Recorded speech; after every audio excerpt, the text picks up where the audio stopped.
कोविड-19 टीकाकरण को तेज गति से सुनिश्चित करने के लिए स्वास्थ्य मंत्रालय ने हर घर दस्तक अभियान के दूसरे चरण की शुरुआत की है। इस विषय में चर्चा के लिए आज हमारे साथ हैं स्वास्थ्य मंत्रालय के अतिरिक्त सचिव डॉक्टर मनोहर अगनानी। महोदय, आपका स्वागत है। नमस्कार। हर घर दस्तक अभियान का यह दूसरा चरण किस तरह अहम है? हर घर दस्तक जैसा नाम है उससे ये जाहिर होता है कि हम कोविड टीकाकरण के लिए हिंदुस्तान के हर घर में दस्तक देंगे। कोशिश करेंगे पहचानने की कि क्या कोई ऐसे व्यक्ति हैं जिनको पहला डोज लगना अभी भी बाकी रह गया हो, या कुछ व्यक्ति ऐसे हैं जिनको दूसरा डोज अभी लगा नहीं हो और उनकी ऐसी चाहत हो। विशेषकर युवा वर्ग पे जो 12 से 18 साल तक का उम्र वर्ग है, उसमें हमने ये देखा है कि टीकाकरण की जो रफ्तार है पहले डोज की और दूसरे डोज की जो प्रतिशत है वो राष्ट्रीय औसत पे अन्य आयु समूहों की तुलना में कम है। साथ ही साथ हम इस हर घर दस्तक अभियान में जो प्रिकॉशन डोज है, जो अतिरिक्त डोज है, जिसके लिए 60 साल से अधिक आबादी को सरकारी टीकाकरण में लगाने का हमारा इरादा है, निर्णय है, उनमें से भी कोशिश करेंगे दस्तक दे के पहचानने की कि क्या कुछ ऐसे व्यक्ति हैं जिनको प्रिकॉशन डोज लगना बाकी है और उनकी चाहत है, और साथ ही साथ जो 18 से 59 साल के व्यक्ति जिनके लिए प्रिकॉशन डोज प्राइवेट में उपलब्ध है, उनको भी अगर इच्छा है टीका लगवाने की तो उनको प्रेरित करेंगे। ये सब मिला के हर घर दस्तक का दूसरा चरण प्रारंभ किया गया। गंभीर बीमारियों से ग्रसित मरीज, बुजुर्ग, दिव्यांगों या तो टीकाकरण केंद्रों तक पहुंचने में असमर्थ होते हैं या वहां जाकर टीका लगवाने के लिए अक्सर किसी और पर निर्भर होते हैं। ऐसे में उन्हें कोविड-19 टीके की डोज मिल सके, इसके लिए इस अभियान में क्या कुछ विशेष कदम उठाए गए हैं? तो न सिर्फ इस अभियान में बल्कि हमारा जो राष्ट्रीय कोविड टीकाकरण अभियान है जो 16 जनवरी 2021 को प्रारंभ हुआ था, उसमें हमने शुरू से ये कोशिश की है, ये निर्देश दिए हैं कि हम जो व्यक्ति टीकाकरण केंद्र तक नहीं पहुंच पा रहे हैं उन तक पहुंचे। विशेष आपने उल्लेख किया वृद्धजनों का, तो हमने ये कहा कि आप घर के नज़दीक टीकाकरण केंद्र खोलिए, उनको आने जाने में असुविधा न हो इसके लिए विशेष प्रयास किए। उनको यदि मोबिलाइज करना है, वाहनों की व्यवस्था करनी है, तो राज्य सरकारें, केंद्र शासित प्रदेश इसके लिए प्रबंधन करें। वो समूह के रूप में जहाँ रहते हैं, जैसे वृद्धाश्रम है, वहाँ पे विशेष रूप से कैंप लगाएं। रेजिडेंट वेलफेयर एसोसिएशंस को इन्वॉल्व करें ताकि उनको जहाँ वो निवास करते हैं उन हाउसिंग सोसाइटीज़ में ही एक समूह के रूप में इकट्ठा करके टीकाकरण किया जाए। उनको अन्य के साथ भी टीकाकरण करने का मौका मिल जाए। तो ये हमारे शुरू से निर्देश हैं।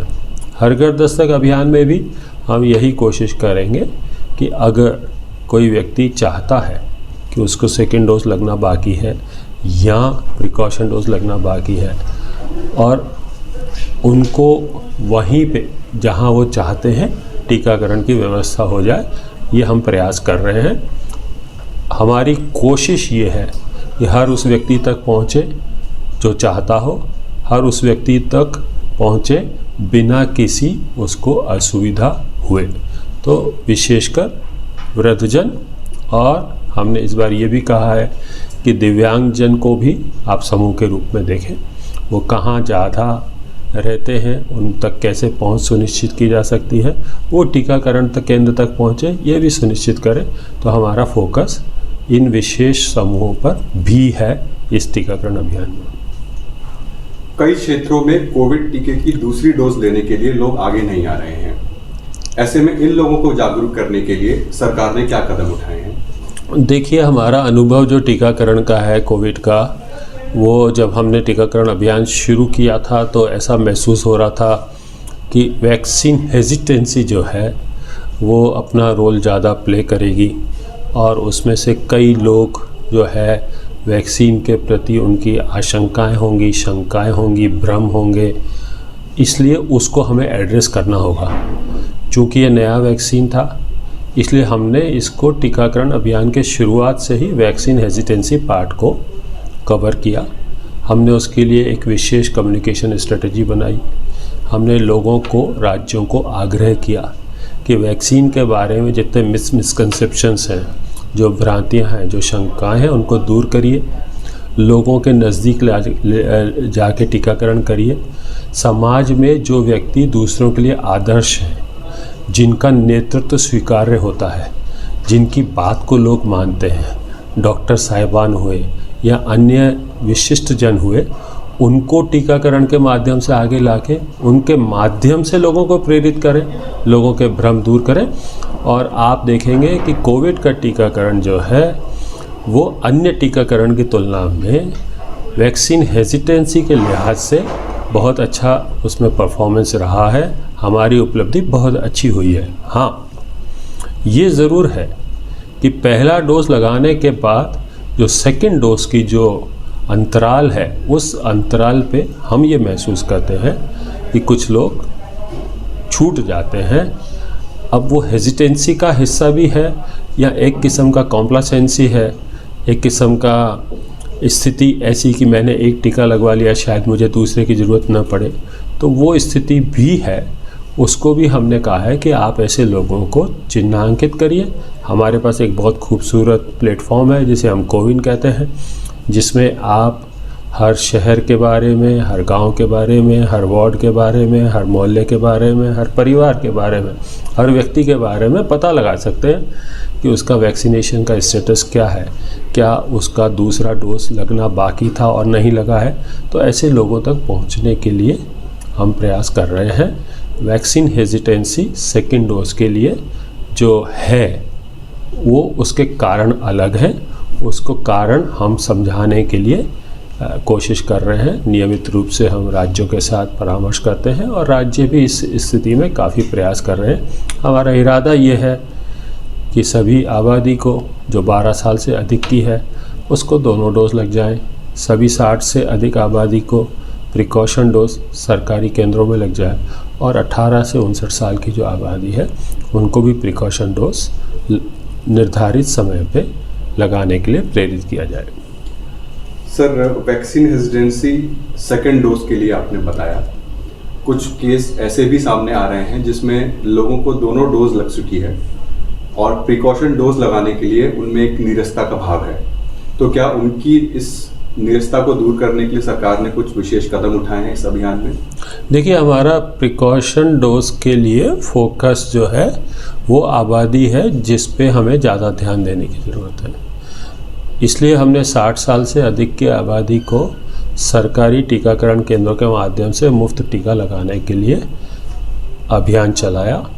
हमें ये लगता है कि उस आबादी को प्रोटेक्ट करना पहले ज़्यादा ज़रूरी है और उनके लिए जो हेजिटेंसी है, जो उनमें इस टीकाकरण के लिए आगे आने की जो इच्छा शक्ति है, उसको जगाने के लिए हम ये अभियान चला रहे हैं। हमारा अनुभव ये है कि जो लोग एलिजिबल होते हैं प्रिकॉशन डोज के, उसमें से करीब 42-43% लोगों ने प्रिकॉशन डोज लगवाया है।